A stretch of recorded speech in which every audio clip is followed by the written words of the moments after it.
and thank you for your kind interest in this topic. I think over the last 2.5 days, we had a lot of interesting and very detailed presentations on forecasting topics. So I decided not to try to top this and give another more detailed presentation, but I decided to give you some kind of an overview, some kind of a case study presentations. The case study or the story is about Germany, because Germany was a leading country in terms of integrating renewable energies. They are not anymore. New markets like India are in a good way to be way more successful of integrating renewables into their grids. And while the presentation is loading, I would like to, please allow me to just introduce our company without slides, just a brief introduction. Meteocontrol, we are an independent service provider for PV systems. We provide services for the whole life cycle of a PV plant, starting in the planning phase, where we are doing yield reports, yield assessments, or technical due diligences for banks, for investors. In the construction phase, we have our engineers going on site, doing site supervisions, construction supervisions. In the operating phase, we are doing the forecasts, and we are doing the monitoring. Thank you so much.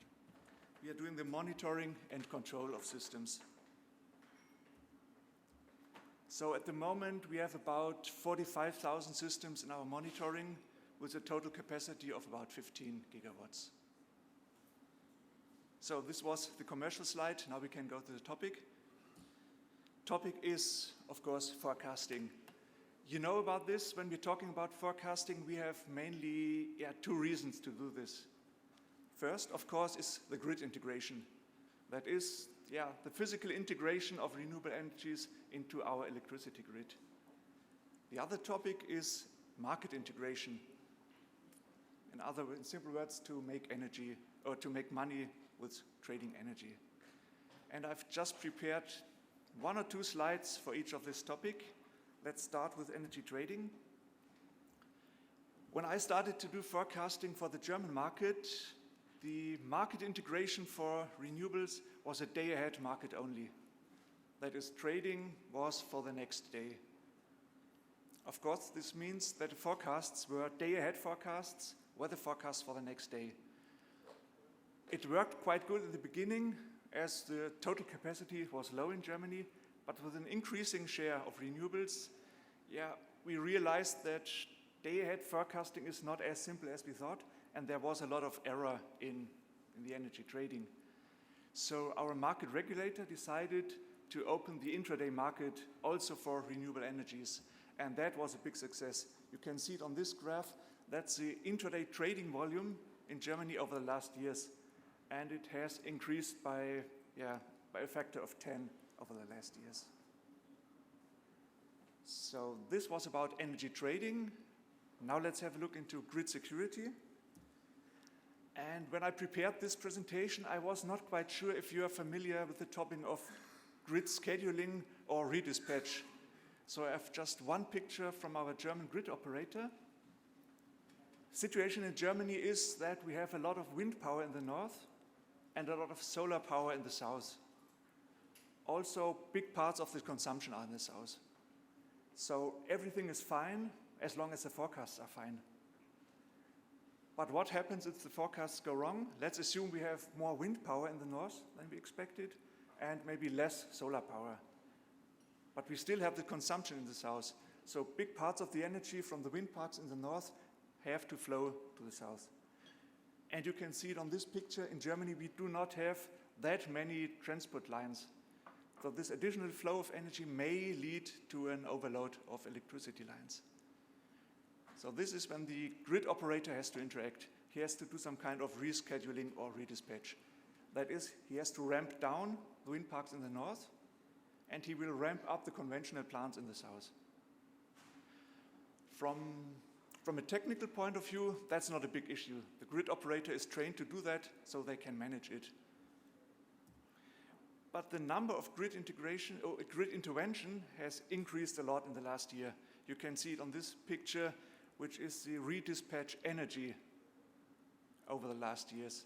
And you can see with an increasing share of renewables in our grid, the total amount of redispatched energy has strongly increased over the last years. So I mentioned from a technical point of view, that's quite fine, but unfortunately, this is also associated with costs. And in 2017, we had to spend almost $400 million just for the redispatch. Unfortunately, this is not all. If you remember the operator of the wind plant in the north, his plant was ramped down. He will say, why are we ramping down my plant? I made nothing wrong. You made a wrong forecast. So I want a compensation for this. And that's totally understandable. So we had to pay more than 500 million euro to compensate the feed-in reduction of renewable energies. Again, that's not all. If you remember the operator of the conventional plant, he will say, oh, I was providing energy to stabilize the grid, so that's more valuable energy. I want more money for that. Again, totally understandable. So we had to pay almost another 400 million euro for the providing of reserve energy. In total, in 2017, we had to spend more than 1 billion euro or $1 billion to stabilize our grid. $1 billion. And this number has nothing to do with any feed-in tariffs. It's just the additional costs to stabilize our grid. And that's for a small country like Germany. It's really a small country. So you can imagine the effects for big countries like India. So, can we do something about it? Yeah, we can improve the forecasts. We already had some nice presentations yesterday about day-ahead forecasting. You learned about that. For day-ahead forecasting, we typically use numerical weather models. That's state-of-the-art. That's the best we can do for the next day. For quite a long time, these models were also used for the intraday market. It's fine, but these models, it's not the best we can do because they are not very flexible. These are huge models. It takes hours for them to calculate. Sometimes the weather has already changed before this computation has finished. So for the short-term or intraday market, we need some other models. I think they were also already introduced yesterday. It's based on satellites. Satellite images, forecast of cloud motion. And I have prepared one slide for this. Unfortunately, I'm not very good in making animations, so we won't see any moving clouds on these slides. It's just fixed images. Sorry for this. But the idea, it's very simple. Satellites take images every 10 or every 15 minutes, and we are doing some kind of image or pattern recognition. We look for cloud patterns in these images, and by comparing two consecutive images, we can get the speed and the direction of the cloud structure. If we do this for all pixels in the image, we get a field. We call it motion vector field or cloud motion vector field. Using this, we can use the actual image and extrapolate it into a near future and get a pretty good forecast of the cloud structure for the next few hours. This is not my work. We are doing this in cooperation with our friends from Oldenburg University.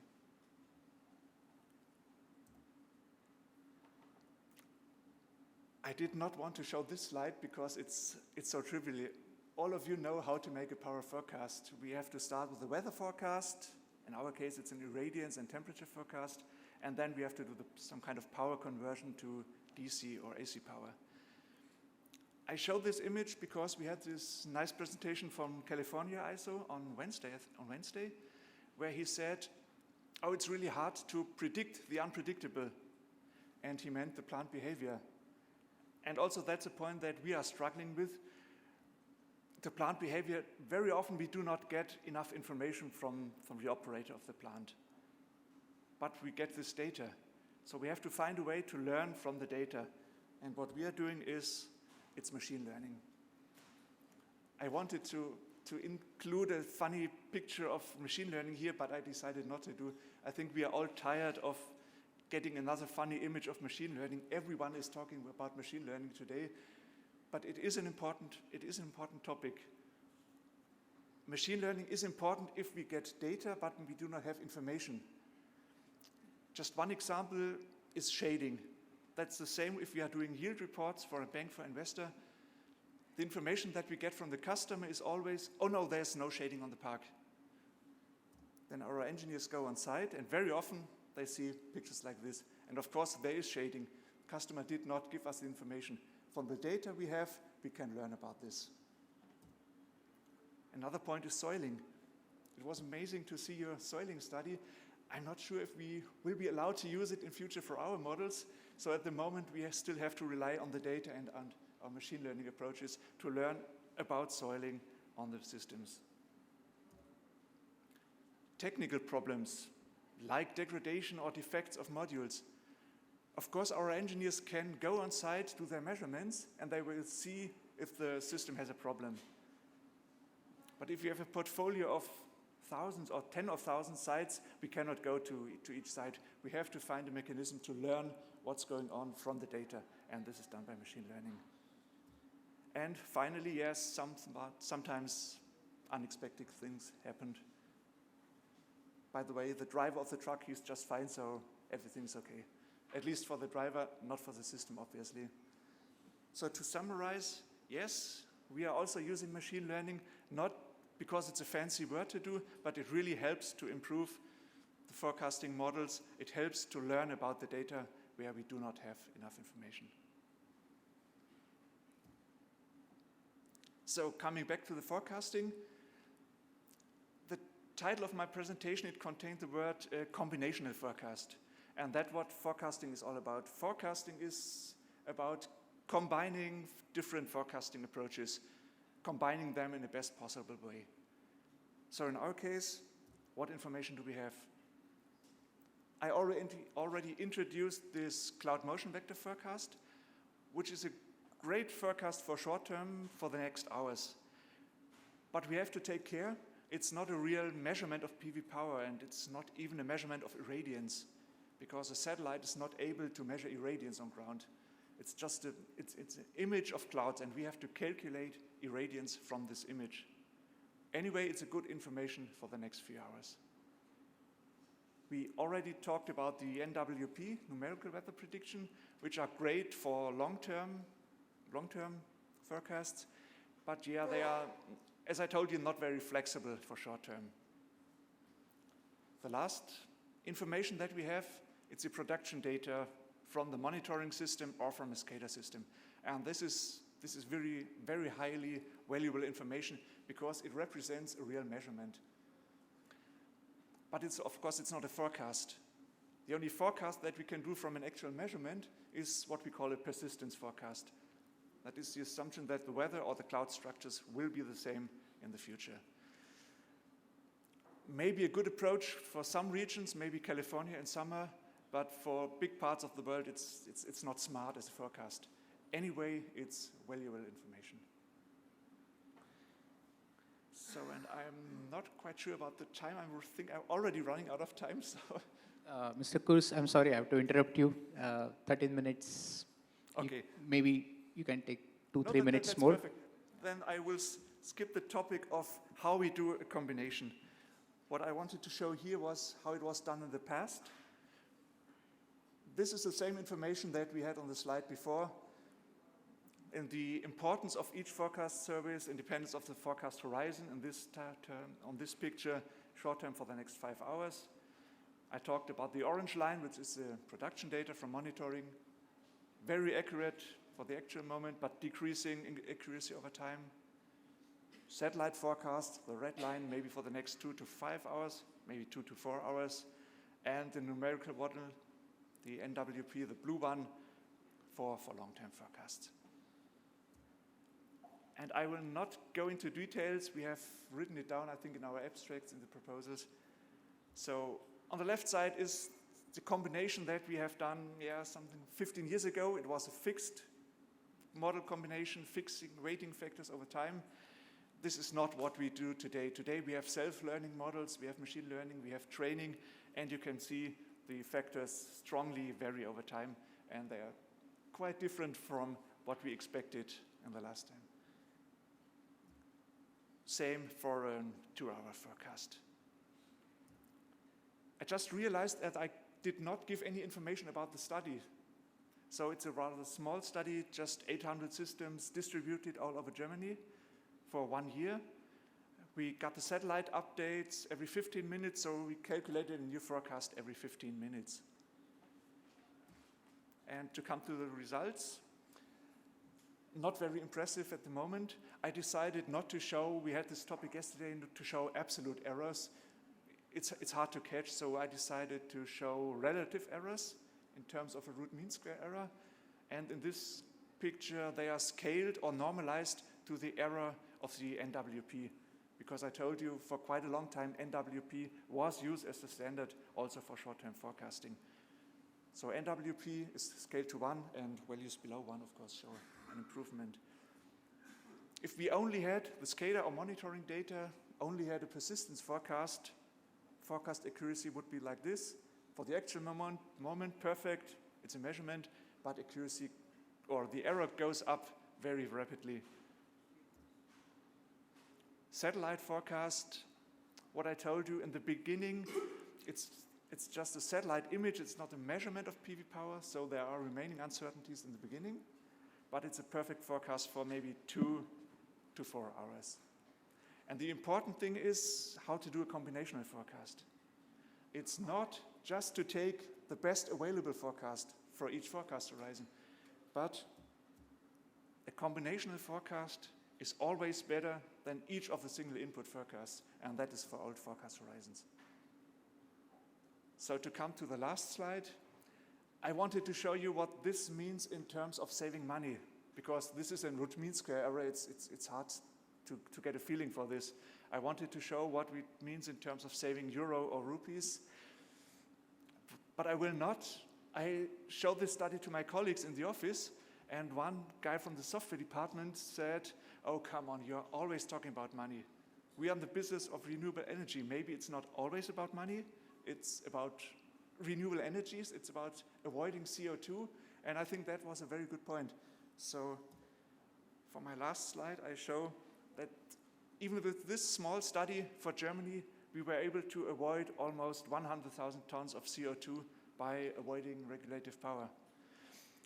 I think that's an amazing figure. It's not big, and certainly it's not big enough to reduce the effects of climate change. But it's an easy way to achieve this. We do not have to change our lives for this. We just have to improve the forecasts. And again, that's for a very small market like Germany. You can imagine the effects of a big or evolving market we have like India. And I think I promised, this was my last slide, so I will not go through the summary, but I would like to take the chance to thank our sponsor, which was our Ministry for Environment. And of course, I would like to thank you for your kind attention. So thank you for listening. Thank you. Thank you.